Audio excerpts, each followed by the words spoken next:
September 22ರಿಂದ ಜಾತಿ ಗಣತಿಗೆ ಈಗಾಗಲೇ ರಾಜ್ಯ ಸರ್ಕಾರ ಸನ್ನದ್ಧವಾಗಿದೆ. ಆ ನಿಟ್ಟಿನಲ್ಲಿ ನಮ್ಮ ಜೊತೆ ಏನು ವಕೀಲರಾಗಿರುವಂತಹ ಪ್ರದೀಪ್ ಅವರಿದ್ದಾರೆ. ಅವ್ರನ್ನ ಮಾತಾಡಿಸ್ತಾ ಹೋಗ್ತೀನಿ. ಈ ವಿಚಾರದ ಬಗ್ಗೆ ಕೆಲವು ಪ್ರಶ್ನೆಗಳಿದೆ, ನೇರವಾಗಿ ಕೇಳ್ತಾ ಹೋಗೋಣ. ಸರ್ ನಮಸ್ತೆ.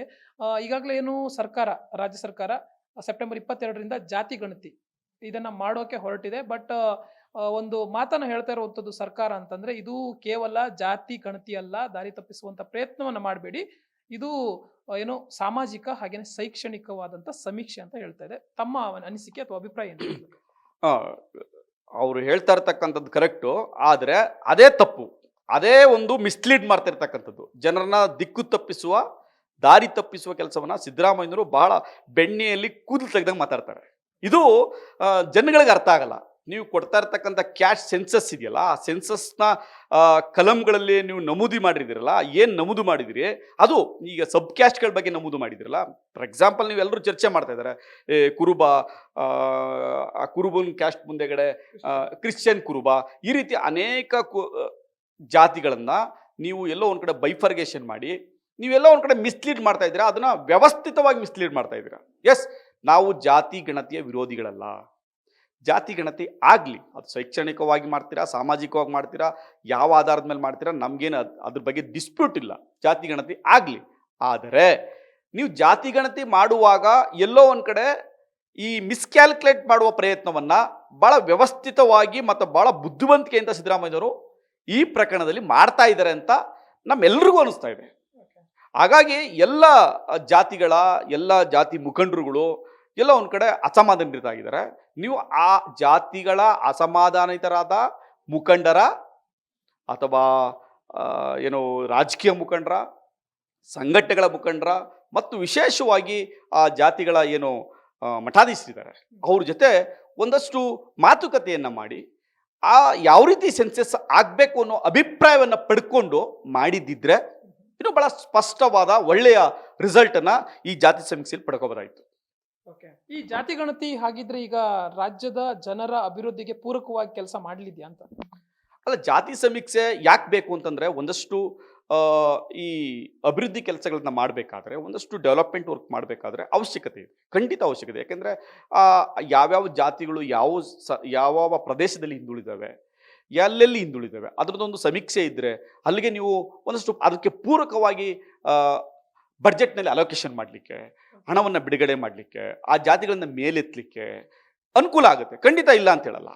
ಆದರೆ ಅದನ್ನು ನೀವು ಎಲ್ಲರನ್ನೂ ವಿಶ್ವಾಸಕ್ಕೆ ತೆಗೆದುಕೊಂಡು ಅಭಿಪ್ರಾಯವನ್ನು ಪಡೆದುಕೊಂಡು ಆ ಅಭಿಪ್ರಾಯದ ಆಧಾರದ ಮೇಲೆ ಜಾತಿ ಸಮೀಕ್ಷೆಯನ್ನು ಮಾಡಿದರೆ ಭಾಳ ಒಳ್ಳೆ ರಿಸಲ್ಟು ಬರ್ತಾ ಇತ್ತು. ಯಾರೂ ವಿರೋಧವನ್ನು ಮಾಡ್ತಾ ಇಲ್ಲ. ಇವತ್ತು ಎಲ್ಲ ನಿಮ್ಮ ಕ್ಯಾಬಿನೆಟ್ನೇ ವಿರೋಧ ಮಾಡಿದ್ದಾರೆ ಅನ್ನೋ ಅಭಿಪ್ರಾಯವನ್ನು ಎಲ್ಲ ಮಾಧ್ಯಮಗಳು ಹೇಳಿದ್ದಾರೆ.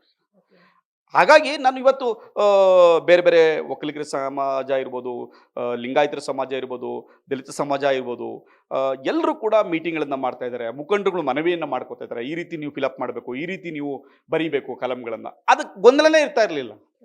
ಆ ಗೊಂದಲವೇ ಇಲ್ಲದ ಹಾಗೆ ನೀವು ಈ ಸಮೀಕ್ಷೆಯನ್ನು ಮಾಡಬಹುದಿತ್ತು. ಅಂಥ ಅವಕಾಶವನ್ನು ಕೈ ಚೆಲ್ಚಿ ಎಲ್ಲೋ ಒಂದು ಕಡೆ ವ್ಯವಸ್ಥಿತವಾಗಿ ಏನೋ ಬೇರೆ ಪ್ರಯತ್ನವನ್ನು ಮಾಡೋಕೆ ಹೋದ್ರು ಸಿದ್ದರಾಮಯ್ಯನವರು ತಗಲಾಕೊಂಡು ಅಂತ ನನಗನ್ಸುತ್ತೆ. ಹಾಗಿದ್ರೆ ದಾರಿ ತಪ್ಪಿಸುವಂತಹ, ದಿಕ್ಕು ತಪ್ಪಿಸುವಂತಹ ಪ್ರಯತ್ನ ಸರ್ಕಾರವೇ ಮಾಡ್ತಾ ಇದೆ ಅಂತ ಹೇಳ್ತೀರಾ? ದಿಕ್ಕು ತಪ್ಪಿಸುವ ಅಂತಂದ್ರೆ ಮಿಸ್ಕ್ಯಾಲ್ಕುಲೇಟ್ ಮಾಡ್ತಕ್ಕಂಥದ್ದು. ಜಾತಿ ಸಮೀಕ್ಷೆಯಲ್ಲಿ ಈಗ ಕುರುಬ ನಿಮಗೆ ಇನ್ನೊಂದು ಯಾರದು ಕ್ರಿಶ್ಚಿಯನ್ ಕುರುಬ, ಈ ಥರ ಒಂದು ಕ್ಯಾಲ್ಕುಲೇಟ್ ಏನಕ್ಕದು?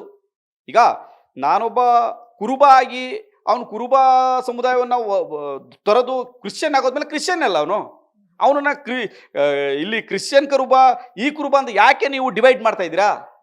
ಅವನು ಕ್ರಿಶ್ಚಿಯನ್ ಕಾಲಮಲ್ಲಿ ಹಾಕೊಳ್ಳಿ ಬಿಡಿ, ಕನ್ವರ್ಟೆಡ್ ತಾನೆ ಅವನು, ಇನ್ನು ವಾಪಸ್ ಕುರುಬಾಗಿ ಬರಕ್ಕೆ ಸಾಧ್ಯ ಇಲ್ಲ. ಅವನು ಅಲ್ಲೇ ಹಾಕೊಳ್ಳಿ.